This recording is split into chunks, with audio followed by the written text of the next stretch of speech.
पिछले एपिसोड में हमने देखा कैसे इमरान ने राहुल बन के एक दलित लड़की कविता से शादी करी और बाद में फिर कविता को ही जुआ बनाने का प्रेशर करने लगे, कन्वर्ट करने का प्रेशर डालने लगे उस पर। और ये स्टैंडर्ड ऑपरेटिंग प्रोसीजर है। आप देखो कि मुस्लिम लड़का हिंदू बन के हिंदू लड़की से मिलेगा और बाद में हिंदू लड़की कोई हिंदुइज्म फॉलो नहीं करने दिया जाएगा। उसको कविता को मूर्ति पूजा नहीं करने देते थे, उसका नाम बदल के जुआ कर दिया।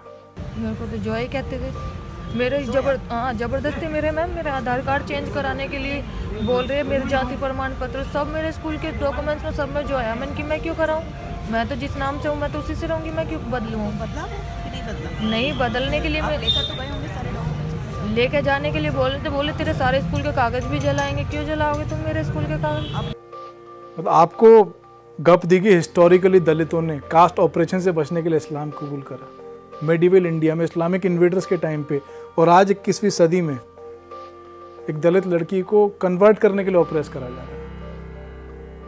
मतलब इस्लामिक इन्वेडर्स के टाइम पे गजनी, गौरी, अब्दाली, सिकंदर, बुर्शिकान, इल्तुतमिश, कुतुबुद्दीन ऐबक, बाबर, औरंगजेब, इनके टाइम पे तो दलितों ने कास्ट ऑपरेशन से बचने के लिए मर्जी से इस्लाम कबूल करा।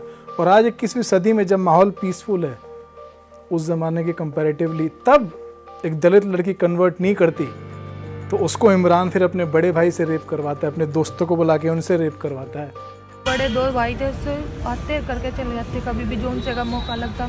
कितनी बार क्या है, पर मैंने उसको भी बताया, मैंने कि तेरे भाई ऐसा ऐसा करते हैं, तेरे मम्मी पापा भी पीछे से ऐसा करते हैं, क्या लगा अब तो तेरे साथ ही होगा चमारी, हम तो तुझे लाए नहीं है। और दारू पी के खुद भी करता था, मारता पीटता भी था, जबरदस्ती से सारी करता था वो मेरे से। ये भी कह रहे थे दोस्तों को भी लाता था, जिसमें से मैं एक को जानती थी जिसका नाम अली मोहम्मद है, वो भी लोनी का रहने वाला। अब पैसे में लाता था या कैसे लाता था, पर मेरे को जब 3-4 डेली आ रहे तो दीदी पैसों में ला रहा होगा। अब इसमें लोगों को प्यार दिख रहा है,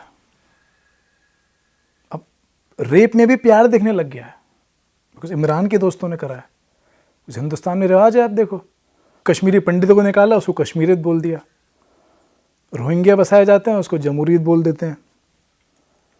दाऊद को पैट्रियट बोल देते हैं। इस्लामिक टेररिस्ट को स्कॉलर बोलने लगे हैं, एक्टिविस्ट बोलने लगे हैं टेररिस्टों का आजकल। तो मुझे लगता है वाइट वॉशिंग इस्लामिक क्राइम्स ये तो फुल टाइम हॉबी हो गई है इंटेलेक्चुअल्स की। तो रेप में प्यार दिख गया होगा, जहाँ जिहाद में आज़ादी दिख गई वहाँ रेप में प्यार दिख गया होगा इन्हें। अब देखो मेवात में क्या चल रहा है, मेवात में वहाँ पे बहुत ही कम हिंदू बचे हैं, वहाँ फोर्स्ड कन्वर्जन चल रहा है। एक इस्लाम करके आदमी था, उसका नाम ही इस्लाम था, तो वहाँ पे महादलित परिवार था किशन का, उसको उस पर दबाव बना रहे हैं इस्लाम कबूल करने के लिए बिकॉज इस्लाम मीन्स सबमिशन। तो उसने शायद अपना नाम लिटरली ले लिया होगा। तो वो पहुँच गया उनके यहाँ सुबह 6 बजे परिवार और हथियार के साथ कि सबमिट करो, कन्वर्ट करो। और लेडीज़ भी साथ थी, जेंट्स थे, लेडीज़ भी साथ गई थी बाकायदा। और ये बड़ी अच्छी बात लगती है। आप देखो, आप कश्मीर में भी देखो, वहाँ भी पथराव में लेडीज़ इक्वल पार्टिसिपेशन है। पुलवामा का सुसाइड बॉम्बर था आदिलदार, वो भी एक लड़की के रुका था इंशा जन के यहाँ, तो लेडीज़ का बराबर रहता है। उसको बोल रहे हैं 1.5 चमार, तो क्वेश्चन बोलो तुम ऐसे कैसे बोल रहे हो, जाति सूचक शब्द कैसे? कहता अगर तुम इतनी दिक्कत है इस शब्द से तो मुसलमान बन जाओ, नहीं तो तुम्हें जला देंगे। मुझे साबरमती एक्सप्रेस की याद आ गई जिसमें 59 हिंदूज को जिंदा जलाया गया था 2002 में। और उसके बाद उसको वाइट वॉश करने के लिए क्या था, राहत इंदौरी बोल रहे थे कि हम मुर्दे नहीं जलाते, जिंदा क्या जलाएंगे। जिनका मसलक है रोशनी का सफर, वो चरागों को क्यों बुझाएंगे, अपने मुर्दे भी जो जलाते नहीं, जिंदा लोगों को क्या जलाएंगे। हाई कोर्ट ने फारूक बहाना, याकूब कलोटन को सज़ा दी थी ट्रेन जलाने के लिए। और वाइट वॉशिंग किस लेवल पे चल रही है, ये मेवात में चल रहा है, हिंदुस्तान का इलाका है। तो सोचो पाकिस्तान में तो किस स्केल पे होता होगा ये जो है। तो वहाँ तो लोग बाकायदा खुद कन्फेस कर रहे हैं कैसे उन्हें फोर्स कन्वर्ट कराया जा रहा है दलित लोगों को। जैसे कि यहाँ पर मौलवी की टोपी पड़ी हुई है, मेरे भाई बसंत को आके इसने पहले इस पे हमला किया, उसके बाद मेरी वालदा पे हमला किया, और इस पे हमला करने के बाद इसको बोला गया कि आप कलमा भरें। आपने नोटिस किया जब भी दलित हिंदुओं की कन्वर्जन की बात आती है तो बोला जाता है कि यार वो कास्ट ऑपरेशन से बचने के लिए उन्होंने अपनी स्वेच्छा से इस्लाम कबूल करा, कि ब्राह्मणों ने दलित्स को ऑपरेस करा था इसलिए उससे बचने के लिए फिर वो उन्होंने इस्लाम कबूल करा। अगर यही बात है तो कश्मीरी पंडित, वो तो ब्राह्मण थे, वो कैसे कन्वर्ट हुए? क्या वो खुद को ऑपरेस कर रहे थे? मोहम्मद इकबाल आपको पता होगा, पाकिस्तान का स्पिरिचुअल फाउंडर कहते हैं, उसके पापा रतन लाल कश्मीरी पंडित हिंदू थे। अफगान रेड के टाइम पे उन्हें ऑप्शन दी गई टोपी या तलवार। रतन लाल ने जान बचाने के लिए टोपी पहन ली, नूर मोहम्मद बन गए। इमाम बीबी से निकाह करा, मोहम्मद इकबाल पैदा हुए, जिन्होंने फिर पाकिस्तान बनाया। आपके शेख अब्दुल्ला के एंसेस्टर्स, फारूक अब्दुल्ला के जो पापा हैं, वो आपके अफगान रेड के टाइम कन्वर्ट हुए, खुद अपने किताब में लिखते हैं वो। और दोनों ही आप देखो, चाहे मोहम्मद इकबाल देख लो, चाहे फारूक अब्दुल्ला देख लो, दोनों ही अपने एंसेस्टर्स के अगेंस्ट हो गए। इकबाल ने पाकिस्तान बनाया और फारूक अब्दुल्ला उनके राज में कश्मीरी पंडित बेघर हो गए। साउथ में नायर, वो भी अपर कास्ट है, वो कैसे कन्वर्ट हुए? टीपू सुल्तान ने ऑप्शन दी थी टोपी या तलवार, ऐसे कश्मीर में सिकंदर बुटशी खान ने दी थी। ये बुद्धिस्ट को अफगानिस्तान में कौन ऑपरेस कर रहा था? वहां ब्राह्मण थे, अफगानिस्तान से बुद्धिस्ट खत्म हो गए। अंबेडकर साहब ने तो कहा था कि Islam came as enemy of Buddha, Buddha in Arabic means idol. तो वो बताते हैं कि the mission to break the idols thus became the mission to destroy Buddhism. Islam destroyed Buddhism not only in India but wherever it went. Iran से पारसी खत्म हो गए, आप नाइजीरिया चले जाओ, लेबनान चले जाओ, वहाँ पे क्रिश्चियन का कन्वर्जन चल रहा है कि वहाँ ब्राह्मण उन्हें ऑपरेस कर रहे हैं जो वो इस्लाम कबूल कर रहे हैं। आज आईसिस ने जो यज़दीज़ की टेरिटरी कैप्चर कर रखी है, तो वहाँ क्यों कन्वर्ट कर रहे हैं? सबकी फोर्स्ड कन्वर्जन ही कराई जा रही है, चाहे वो यज़दी हो, चाहे वो बुद्धिस्ट हो, चाहे वो क्रिश्चियन हो, चाहे वो जैन हो। हिस्टोरिकली 7वीं सदी में ज्यूज का फोर्स्ड कन्वर्जन कराया गया अरेबिया में। और जो पुराने धर्म थे जिसमें छुआछूत था, उसकी वजह से लोगों ने छोड़ करके इस धर्म को अपनाया है, क्योंकि ये पीस की बात करता है, बराबरी की बात करता है। मस्जिद में जो है ऊंच नीच नहीं होता है। इस आधार पे हम इस धर्म को अपनाए हैं, इसको छोड़ करके हम नहीं जाएंगे। छुआछूत से बचने के लिए है कन्वर्ट करा। मुझे पता नहीं था कि बुद्धिस्ट, पारसी, क्रिश्चियन, जैन, इन लोगों में भी छुआछूत होती है, कि बेचारे उससे बचने के लिए इन लोगों ने कन्वर्ट करा इस्लाम में। अरे भैया, सच तो ये है कि जहाँ जहाँ भी इस्लामिक इन्वेडर्स गए, उन्होंने ऑप्शन दी कन्वर्ट और डाई। हर जगह फोर्स्ड कन्वर्जन हुई। अब देखो, तैमूर, उसने अपना ऑब्जेक्ट ऑफ इन्वेजन हिंदुस्तान का खुद ही बताया था, अपने शब्दों में बताया कि मैं ऑब्जेक्ट ऑफ इन्वेजन इज कि वहाँ पे मैं जो काफिर हैं, इन्फिडेल्स, उन्हें कन्वर्ट करना चाहता हूँ to the true faith. True faith क्या है? इस्लाम। और वहाँ पे जो भी डिसबिलीफ है, जो भी मूर्ति पूजा करते हैं, पॉलिथिज्म है, उसको ख़त्म करना चाहता हूँ। वहाँ के टेम्पल्स डिस्ट्रॉय करना चाहता हूँ, इससे मैं गाजी बनूंगा, ट्रू सोल्जर ऑफ इस्लाम। अपनी किताब में खुद लिखा है उसने। वो तो खुद बता रहे थे अपनी मोटिवेशन। और जो छुआछूत को ब्लेम करा जाता है फोर्स्ड कन्वर्जन के लिए, बिन कासिम ने जब सिंध पे जिहाद करा था, जो पहला इस्लामिक इन्वेडर था जो हिंदुस्तान आया था, तो देबूल में सबसे पहली कन्वर्जन इस मुल्क में ब्राह्मणों की हुई थी। उनको ऑप्शन दी गई, कन्वर्ट कर लो या जान दे दो। उन्होंने मना कर दी, तो 17 साल के ऊपर जितने भी थे सबके सर कलम कर दिए गए। First incident of forced conversion इस मुल्क में ब्राह्मणों का हुआ था। फिरोज शाह तुगलक के राज में दिल्ली में एक ब्राह्मण के बारे में खबर आई कि वो मूर्ति पूजा कर रहा है घर में छुप के, और कुछ मुस्लिम लेडीज़ को भी उसने वो सिखा दी है। तो उसको बुलाया गया, उसको वही ऑप्शन दी गई, या तो तुम इस्लाम कबूल कर लो या फिर जला दिया जाएगा। उसने मना कर दी तो उसको जला दिया गया। तो उसको कन्वर्ट करने की मोटिवेशन छुआछूत थोड़ी थी। अरे भैया, ब्राह्मण हो, शूद्र हो, दलित हो, राजपूत हो, क्रिश्चियन हो, पारसी हो, जैन हो, जो कन्वर्ट करना चाहते हैं उनके लिए तो आप सब बराबर हो, काफिर ही हो। जो कहा जाता है ना कि इस्लाम में सब बराबर होता है, मतलब जो बताया जाता है, मार्क्सिस्ट हिस्टोरियन सबको बताते हैं। अंबेडकर साहब का किस्सा बताता हूँ। वो निज़ाम के टाइम पे दौलताबाद फोर्ट गए थे हैदराबाद में। अब रास्ते में होता ना, वॉक करके गए तो फोर्ट के बाद टैंक था, पानी भरा हुआ था कि थोड़ा अपने मुँह हाथ धो लिए फ्रेश होने के लिए। एक मोमडन आया, उसने देख लिया। वो बोल रहा कि इन डेढ़ों ने पानी को पोल्यूट कर दिया। डेढ़ मतलब untouchable. These untouchables have polluted our water. और बाकी मुसलमानों ने देख के वो भी बोलने लग गए कि अरे कितने घमंडी हो गए हैं। इतना इतना ऐसा माहौल हो गया था। अम्बेडकर साहब कहते हैं कि मुझे लगा था आज तो मतलब कत्लेआम हो जाएगा यहाँ पे। तो अम्बेडकर साहब गॉट एंग्री। उन्हें बोला कि ये क्या है, मतलब क्या तुम्हारा मजहब सिखाता है ऐसे ट्रीट करना है हमें? अगर हम कन्वर्ट हो जाएंगे तब भी तुम ऐसे करोगे? उन्होंने बताया मैं कौन हूँ, फिर अंदर अंदर जाने की परमिशन मिली, तब भी गार्ड भेजा साथ में कि पानी अंदर टच ना कर दें। एंड देन अम्बेडकर साहब सेड कि अनटचेबिलिटी जो है, Muslims also treat us as untouchables. पर ये रिवाज बन गया है वाइट वॉश करना ना। ये झूठ क्यों फैलाया जा रहा है कि इस्लाम में कास्ट नहीं होती? अम्बेडकर साहब ने खुद कहा है कि इस्लाम में कास्ट होती हैं, अपर कास्ट होते हैं आपके अशरफ, जैसे आपके शेख हो गए, सैयद हो गए, मिर्ज़ा हो गए, मुगल हो गए, पठान हो गए। वो कहते हैं देवर ईदर फॉरनर्स और descendants of converts from high upper caste Hindus.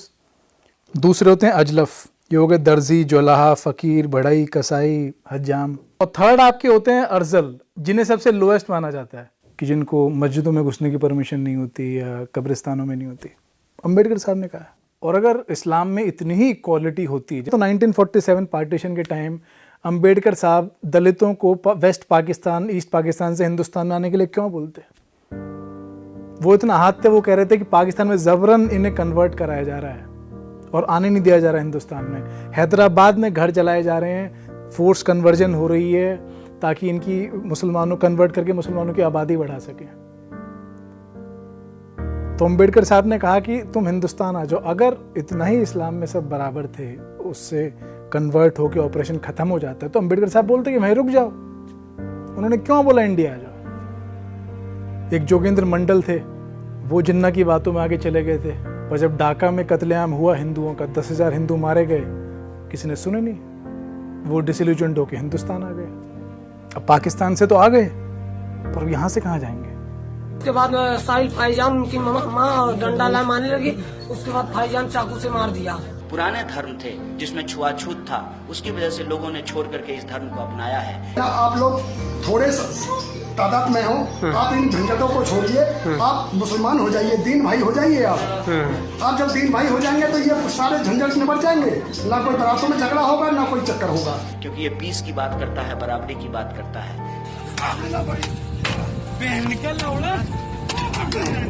मस्जिद में जो है ऊंच नीच नहीं होता है। बहुत बड़ा हिंदी हो तेरी माँ का चोदो चमार। इस आधार पे हम इस धर्म को अपनाए हैं, इसको छोड़ करके हम नहीं जाएंगे। और आज आपके सामने अनेकों किस्से हैं जहाँ पे दलितों को इस्लाम कबूल करने के लिए ऑपरेस कराया जा रहा है।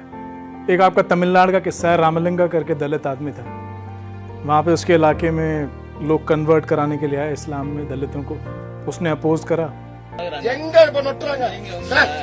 எங்க நட்டுறாங்க? நான் இந்த மனையை வந்து எங்க அண்ணா விட்டு மனை தான் நான் வாங்கி தரேன். இந்த கிறிஸ்தவ தெருல என்னால உங்களுக்கு நான் முஸ்லீமுக்கு வீடு வாங்கி தரேன். உங்க தெருவில் எனக்கு ஒரு வீடு வாங்கி கொடுங்க பார்க்கலாம்। तो उसको मार दिया गया। और जहाँ तक कन्वर्जन की बात आती है, अम्बेडकर साहब ने खुद कहा था कि conversion to Islam and Christianity will denationalise the depressed class. उन्होंने मना करा था कि आप कन्वर्ट करना है तो इस्लाम क्रिश्चियनिटी मत लो, करना है तो सिखिज्म में कर लो, that will be in the interest of the country. आप देखो, आपको बताया गया दलित भाइयों ने कास्ट ऑपरेशन से बचने के लिए इस्लाम कबूल करा, और यहाँ पे उनको इस्लाम कबूल करने के लिए ऑपरेस करा जा रहा है 21वीं सदी में। मेवात का किस्सा हो, नूरपुर अलीगढ़ का किस्सा हो, बारात ना चढ़ने, मारपीट करें, परेशान करें, और हमने फिर प्लान बनाओ जी कि हम नहीं आते तो गांव छोड़ के चले तो बढ़िया। तमिलनाडु में रामलिंगा का किस्सा हो, या लड़की कविता का किस्सा हो कि ब्राह्मणों को ऑपरेशन। आपको पता अम्बेडकर साहब का एक्चुअल सरनेम क्या था? अम्बा वाडेकर, बिकॉज वो अम्बा वाडे विलेज से आते थे और वहाँ पे रिवाज था कि यार विलेज के आगे यार लगा के वो सरनेम हो जाता था। तो उनके टीचर थे कृष्ण जी केशव अम्बेडकर। उन्हें इतना प्यार था बाबा साहब से कि अपना सरनेम उन्होंने बाबा साहब को दे दिया। अपना खाना रोज रिसेस में बाबा साहब को देते थे, और वो टीचर जो थे कृष्ण जी केशव अम्बेडकर, वो ब्राह्मण थे। अम्बेडकर साहब की दूसरी वाइफ शारदा कबीर 40s के डेकेड में, लेट 40s में, जब अम्बेडकर साहब कॉन्स्टिट्यूशन लिख रहे थे, तबीयत ख़राब थी उनकी, काफ़ी डायबिटीज़ हो गई थी, इंसुलिन लेते थे, नींद नहीं आती थी, पैरों में रात को दर्द रहता था। तो शारदा कबीर बिकेम सविता अम्बेडकर, और उन्होंने ख्याल रखा बाबा साहब का। शारदा कबीर सारस्वत ब्राह्मण थी। अम्बेडकर साहब जब हाई स्कूल में थे, अर्जुन केलुस्कर थे, उन्होंने बुद्ध पे किताब दी थी अम्बेडकर साहब को। और may be I think that is one of the influence कि अम्बेडकर साहब ने जब कन्वर्ट करने की सोची फाइनली, तो फिर वो बुद्धिस्ट बने towards the end of his life. Arjun Keluskar जो थे वो भी ब्राह्मण थे। तो जिस आदमी ने बाबा साहब को अपना सरनेम दिया वो ब्राह्मण, जिस लेडी ने उनकी लाइफ के एंड टाइम में ख्याल रखा वो सारस्वत ब्राह्मण, जिस आदमी ने उन्होंने बुद्ध पे किताब दी वो ब्राह्मण, और आज गाली किसे दी जाती है। अब देखो इस्लामिस्ट लोग जो हैं उनके लिए तो सारे नॉन बिलीवर काफिर हैं, उनका तो काम ही कन्वर्ट कराना है, बाकायदा तबलीगी जमात बना रखी है कन्वर्ट कराने के लिए। तो ये बोलना कि दलितों ने ब्राह्मणों के ऑपरेशन से बचने के लिए, कास्ट ऑपरेशन से बचने के लिए कन्वर्ट करा, ये तो सरासर झूठ है। पर मैं बताता हूँ ऐसा ये क्यों मिथ्स क्रिएट करे जाते हैं। आप देखो जहाँ जहाँ भी किसी चीज़ की मोटिवेशन इस्लामिक है तो उसको वाइट वॉश करके किसी थर्ड पार्टी को ब्लेम करा जाता है। ये रिवाज बन चुका है इस मुल्क में। अब कश्मीर का एग्जाम्पल लो, कश्मीर में अपने मुंह से जब उन्होंने कश्मीरी पंडित निकाले अपने मुंह से बोल, क्या नारे लग रहे थे, निज़ाम मुस्तफ़ा, दिल में अल्लाह का खौफ, हाथ में कैलशनिकोव, एक हाथ में राइफल दूसरे हाथ में कुरान। और ब्लेम किसे करा गया? ब्लेम करा गया भैया 90s में एक्सोडस इसलिए हुआ कश्मीरी पंडितों का क्योंकि 87 के इलेक्शन रिग कर दिए थे। भाई रिग किसने करे होंगे? वहां पे 2 मुस्लिम पार्टीज थी। भाई रिग करने के पहले भी सीएम मुसलमान था, रिग करने के बाद भी सीएम मुसलमान बना, तो हिंदू मार के क्यों निकाले वहां से? किसी ने पूछा नहीं ये सवाल? इतना ऑब्वियस। भाई रिगिंग से हिंदू से क्या बेनिफिट हुआ वहां पे? फिर निकाल दिए, उसके बाद जगमोहन गवर्नर भेजा, उसको बोलने लग गए कि जब Jagmohan is to be blamed for exodus. फिर आर्मी गई, अफस्पा लगा बचाने के लिए जो बचे कुछ जो हिंदू थे वहां पे टेररिस्ट को काबू में करने के लिए, तो अब इंडियन आर्मी को ब्लेम करते हैं। और ये तब है जब वहां पे टेररिस्ट के नारे बाकायदा डॉक्यूमेंटेड हैं। उसके बाद इतनी वाइट वॉशिंग है कि रूट मोटिवेशन से आपको हटा के थर्ड पार्टीज को ब्लेम कर दिया था। कभी इंडियन आर्मी, कभी जगमोहन, कभी इलेक्शन रिग हो गए, कभी कुछ हो गया। आज भी जो आतंकवादी में पकड़े जाते हैं उनसे पूछो आप किस चीज के लिए लड़ रहे हो, वो बोलते हैं हम इस्लाम के लिए लड़ रहे हैं। मजहब के लिए? हाँ, इस्लाम के लिए। इस्लाम के लिए लड़ रहे थे, कश्मीर के लिए लड़ रहे थे? इस्लाम के लिए। और आपको बताया क्या गया? कश्मीरियत है, ये लैक ऑफ एजुकेशन से रेडिकलाइज हो गए, जॉब नहीं है इसलिए रेडिकलाइज हो गए। किसी ने तो ब्राह्मणों को ही ब्लेम कर दिया, कश्मीरी पंडितों को अपने एक्सोडस के लिए बरखदत ने ब्लेम कर दिया। The sharp economic disparity between the Pandits and the poor Muslim majority was one of the earliest reasons for popular discontent in the state. तो आप देखो अगर इतनी नफरत है ब्राह्मणों से कि उनका कत्लेआम होता है, उसके लिए भी उनको ही ब्लेम कर दिया जाता है, तो दलित भाइयों के साथ जो उनका कन्वर्जन हुआ फोर्स्ड, उसके लिए उन्हें ब्लेम करते कौन सी बड़ी बात है? और कश्मीर जो हमारे सामने घटा है उसको इन लोगों ने वाइट वॉश करने की जरूरत करी। तो मेडिवल इंडिया में इस्लामिक इन्वेडर्स के टाइम जो हुआ होगा उस समय तो उन्होंने क्या पुताई लीपा पुताई करेगी, you can only imagine. West Bengal में तो बाकायदा सर्कुलर निकाले इन्होंने 1989 में कि एजुकेशन में से कैसे वाइट वॉश करें इस्लामिक इन्वेडर्स के क्राइम्स। वहां बाकायदा इंस्ट्रक्शंस थी कि मुस्लिम rule should not attract any criticism, destruction of temples bye Muslim rulers and invaders should not be mentioned. बाकायदा इंस्ट्रक्शंस थी। तो अगर आप मुस्लिम रूलर्स ने जो फोर्स्ड कन्वर्जन करी उसको वाइट वॉश करोगे स्कूल बुक से, तो वो कन्वर्जन्स किस कारण हुई उसका ब्लेम किसी और के सर तो चढ़ाओगे। और दलित भाइयों की कन्वर्जन एक मैटर है। सबसे बड़ी कन्वर्जन जो इस मुल्क में हुई, इस देश में हुई, वो इस देश की हुई। Parts of India were converted into Pakistan. उसका ब्लेम किसको दिया गया कि ब्रिटिशर्स की डिवाइड एंड रूल पॉलिसी थी। और अभी 1946 में जब प्रोविंशियल इलेक्शंस हुए थे तो जिन्ना को क्या वोट ब्रिटिशर्स ने डाली थी? बंबई में जिन्ना 30 में से 30 सीट जीता था, मद्रास में 29 में से 29 सीट मुस्लिम लीग जीती थी, उड़ीसा में 4 में से 4, असम में 34 में से 31, यूपी में 66 में से 54, बिहार में 40 में से 34। तो ये क्या ब्रिटिशर्स ने वोट डाली थी जिन्ना को और मुस्लिम लीग को? यहीं के मुस्लिम लोगों ने डाली थी, इंडियन मुस्लिम्स ने। और इतना डॉक्यूमेंट्री एविडेंस होने के बाद दिया बोलते ब्रिटिशर्स ने उनकी पॉलिसी से पाकिस्तान बना। खैर इसको हम डिटेल में एक्सप्लोर करेंगे नेक्स्ट एपिसोड में। पार्टीशन ऑफ इंडिया या पाकिस्तान बनने के बारे में बहुत सारी चीज़ें हैं जो हमसे छुपाएगी पर्पसली। क्या हुआ, बहुत सारे किस्से वो नहीं पता, और क्यों हुआ वो तो बिल्कुल ही नहीं बताया गया इस कंट्री में। तो उसको हम एक्सप्लोर करेंगे नेक्स्ट एपिसोड में।